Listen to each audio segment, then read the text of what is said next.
வணக்கங்க. நாங்க நாங்க சென்னையிலேருந்து பள்ளி கல்வித்துறையிலேருந்து பேசுறோங்க. நர்மதா இருக்காங்களா? சார் நாங்கள் வந்து இப்போ கோயம்புத்தூர்ல இருக்கோம் சார். அவங்க சரி. வந்து ஊரில் இருக்காங்க சார்.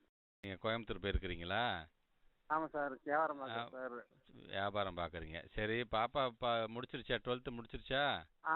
ஆ முடிச்சுட்டாங்க சார். ஏன் ஏன் வசதி இன்னும் ஏன் காலேஜில் சேர்க்காம இருக்கிறீங்க? வசதி இல்லை சார், அதனால நிப்பாட்டிட்டேன் சார். அப்படியா?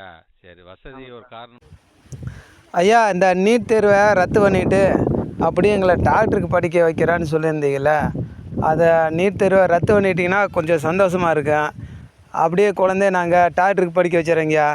அதனால தான் குழந்த பள்ளிக்கூடம் போகல. சீக்கிரமாக அதை ரத்து பண்ணிவிட்டு குழந்தைய வந்து டாக்டருக்கு படிக்க வச்சுருங்கய்யா. ரகசியமெல்லாம் வந்து ஐயா உதயநிதிக்கு தெரியும். அவர்கிட்ட கேட்டு அந்த ரகசியத்தை பயன்படுத்தி சீக்கிரமாக எங்கள் குழந்தைய வந்து டாக்டருக்கு படிக்க வச்சுருங்க.